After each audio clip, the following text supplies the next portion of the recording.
Você conhece o trabalhismo? Oi, o meu nome é Gabriel, eu sou o autor do canal Gabriel Brasil, e nesse vídeo eu gostaria de falar com vocês a respeito da ideologia trabalhista. No caso, a ideologia que eu defendo e que eu acredito.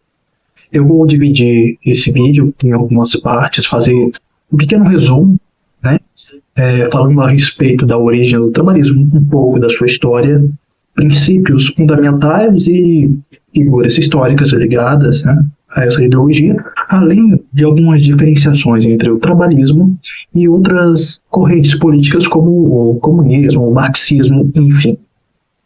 Vamos começar então com uma pequena história do trabalhismo, pequeno resumo. O trabalhismo foi uma ideologia política que teve origem em meados do século XX, né, e surgiu no contexto da Revolução Industrial, em que a classe trabalhadora de países como a Inglaterra, por exemplo, começaram a se organizar com melhores condições de trabalho.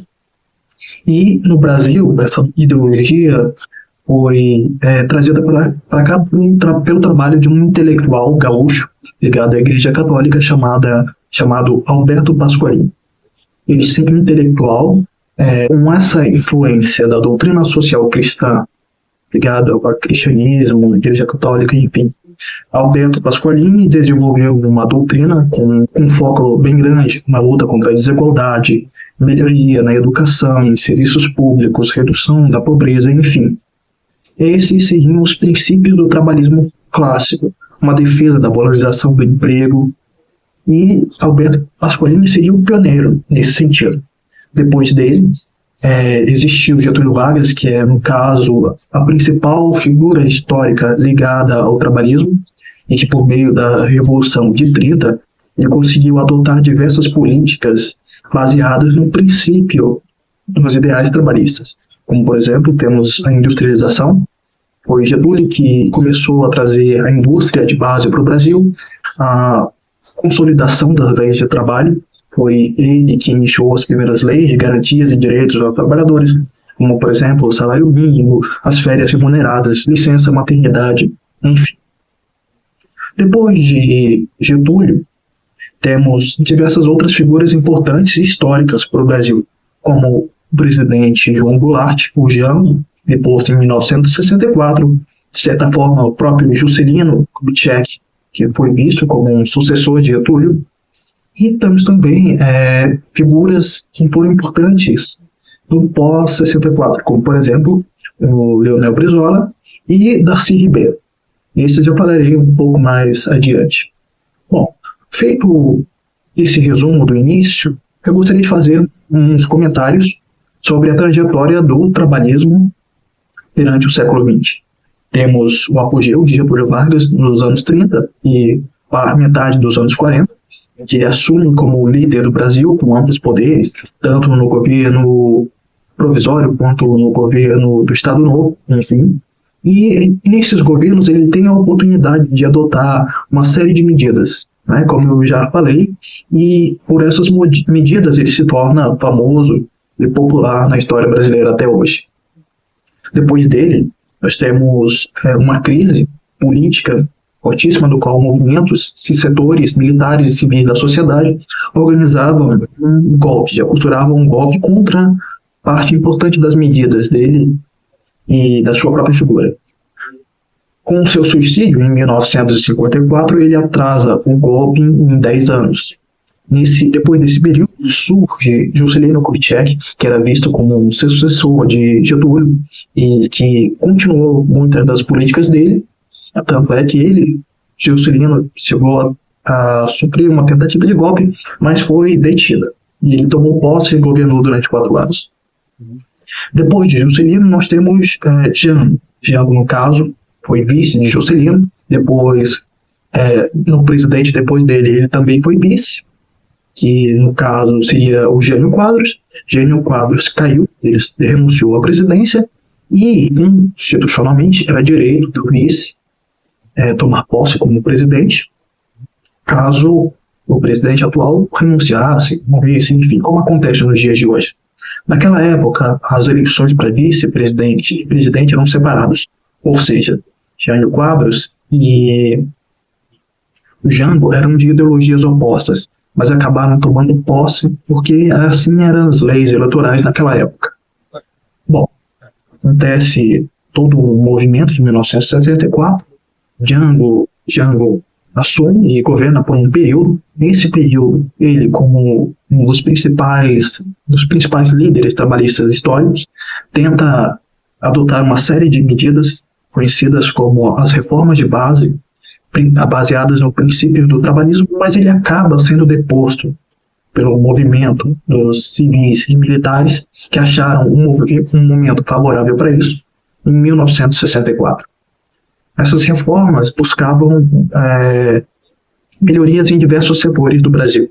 Jango planejava uma reforma agrária, uma reforma bancária, uma reforma educacional, entre outras reformas que garantiam modernizar o Brasil e dar uma melhor qualidade de vida para a população. Bom, depois do golpe contra Jango, bem sucedido, o Brasil segue em uma ditadura militar por cerca de 21 anos, até 1985. Depois desses 21 anos, o trabalhismo perde boa parte da sua relevância como protagonista nas tomadas de decisão do país. Tanto é que faz 40 anos que nós não temos um presidente trabalhista propriamente dito. Apesar de alguns presidentes dizerem se inspirar em algumas medidas de Getúlio, mas puramente trabalhista não.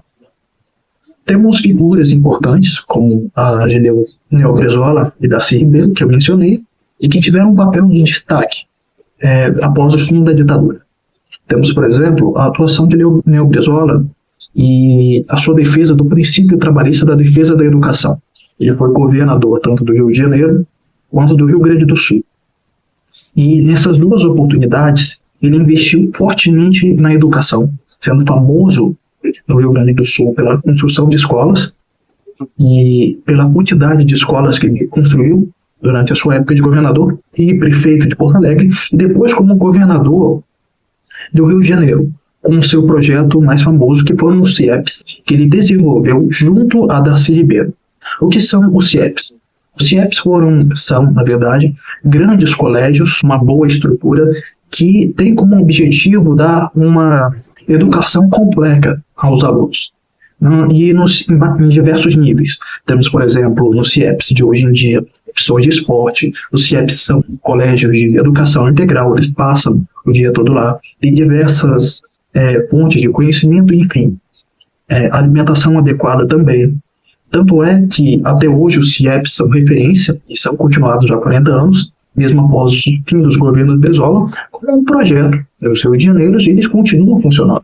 Estima-se que deve existir uns 100 CIEPs ou mais no Rio de Janeiro até hoje, mas na época de Brizola, acredito que tenham chegado a 500. Mas enfim, temos também o Darcy Ribeiro, um grande intelectual, fundador da Universidade de Brasília, defensor do trabalhismo e é muito conhecido no círculo das esquerdas pelo seu trabalho, tanto na educação quanto com os povos indígenas, sendo um intelectual renomado. Agora que eu já fiz esse resumo da história do trabalhismo e das suas figuras importantes, agora eu gostaria de falar sobre os princípios do trabalhismo. Bom, o primeiro princípio que diferencia o trabalhismo de outras ideologias seria o princípio do nacionalismo econômico, alinhado com o princípio do intervencionismo estatal. O que seriam esses dois princípios? É a ideia de que o governo, ou o país, o Estado, enfim, deve controlar setores estratégicos da economia nacional, não de uma forma generalizada, mas de uma forma que atenda às demandas do povo, caso a situação exija. Enfim. E também alinhado com a ideia do intervencionismo que diz que o governo deva interferir na economia, quando necessário, para atender às demandas da população. A ideia do nacionalismo é muito importante porque o trabalhismo tem como princípio histórico a preservação e a garantia que as nossas riquezas naturais sejam usadas em prol do povo brasileiro. Temos, por exemplo, o caso da Amazônia, com suas riquezas, o petróleo, com a Petrobras, enfim. O trabalhismo sempre teve a defesa de que esses recursos não ficassem nas mãos de empresas estrangeiras, de potências mundiais, enfim, e fossem explorados e utilizados por empresas brasileiras, tanto públicas quanto privadas, mas nas mãos de empresas brasileiras. E o seguinte princípio tem bastante relação com isso, que é a relação da justiça social.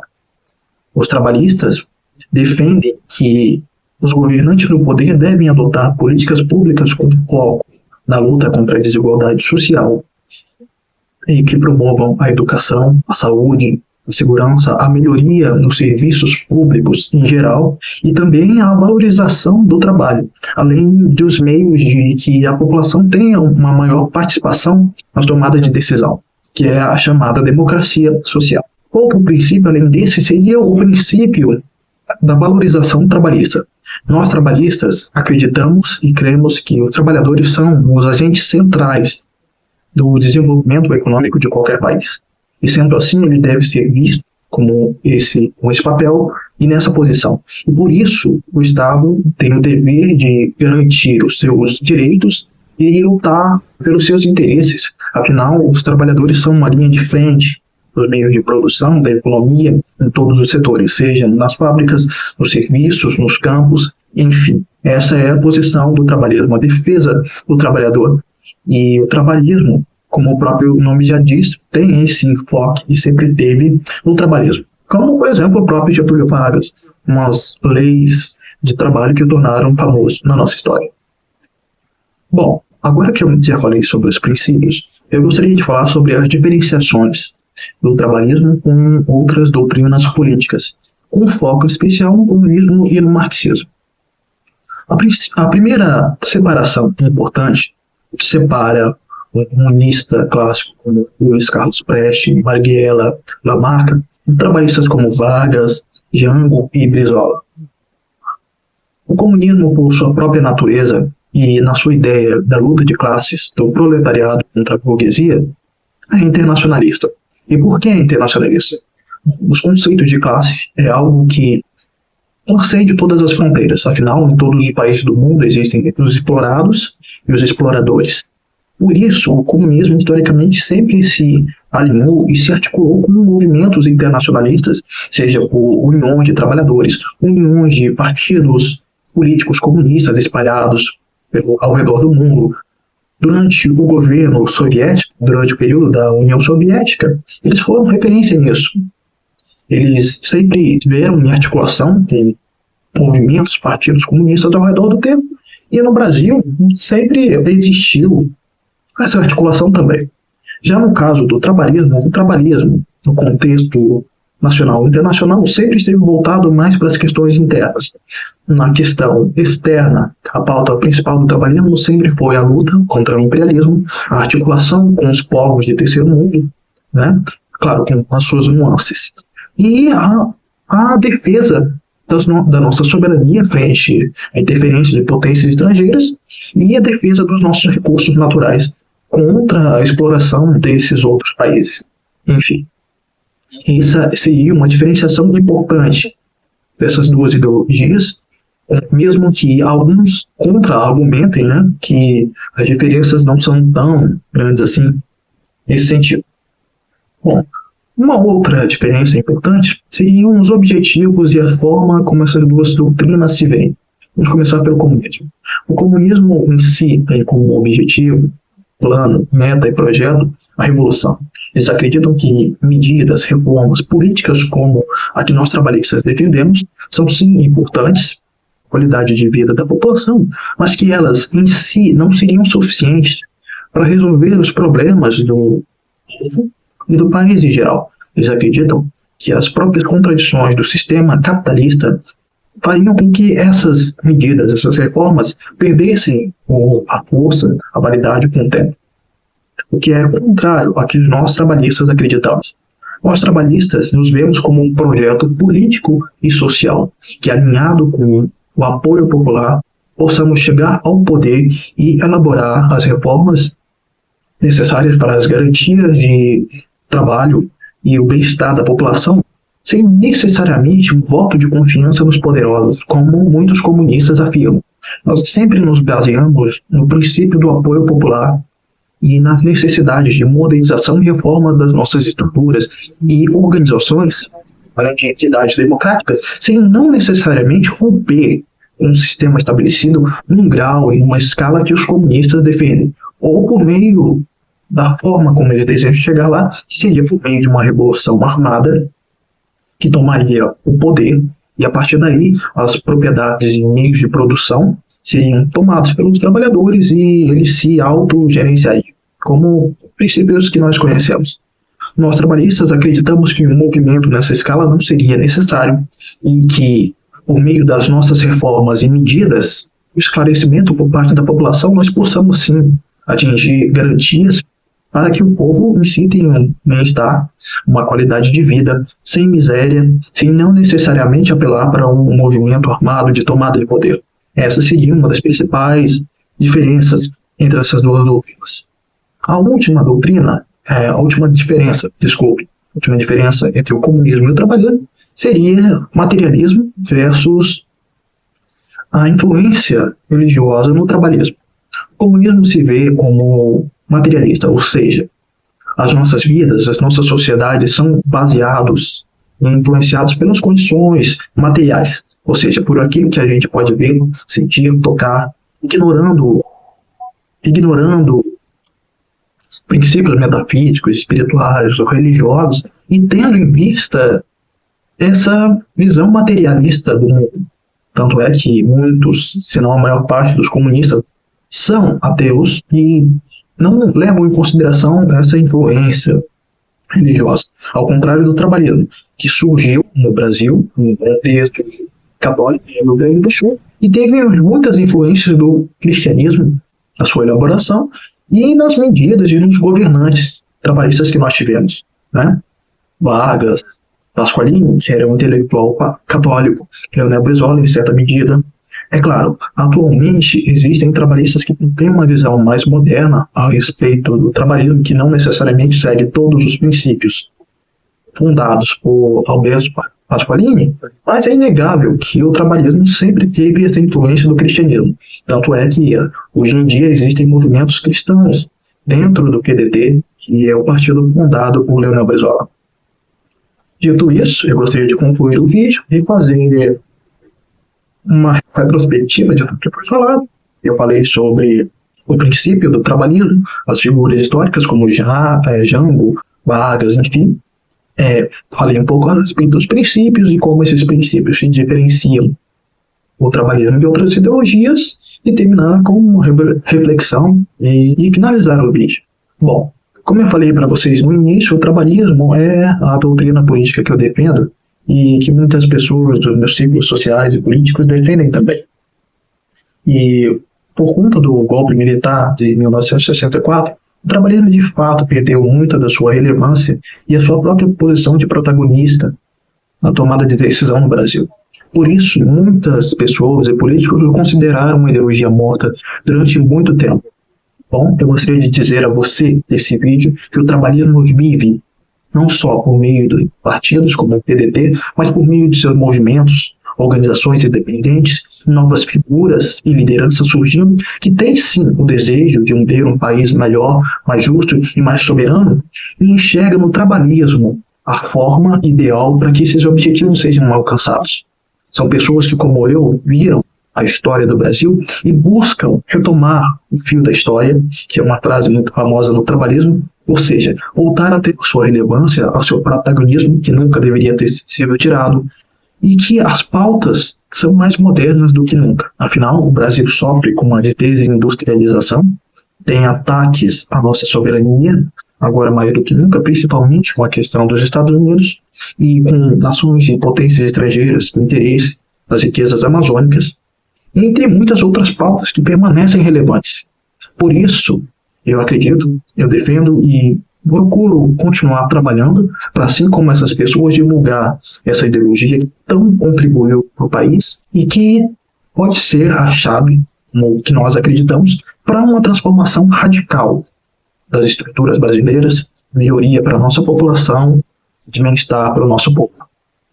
Somos revolucionários, somos reformistas, e eu gosto muito de uma frase de Leonel Brizola que diz: a revolução, que eu acredito, é a educacional, ou seja, as reformas a revolução, a virada de chave, digamos assim, para o povo brasileiro é a sua qualificação, é a sua educação, é o investimento para que eles tenham mais acesso e que não deixem de ser enganados, que deixem de ser manipulados, perdão, e que assim, alinhados e com os ideais necessários, consigam mudar o Brasil. Esse foi o vídeo de hoje. Se você gostou, curta, comenta o que você pensa a respeito, compartilha. Convido a você a fazer tudo isso, a se inscrever no canal. Eu agradeço pela sua atenção e até a próxima.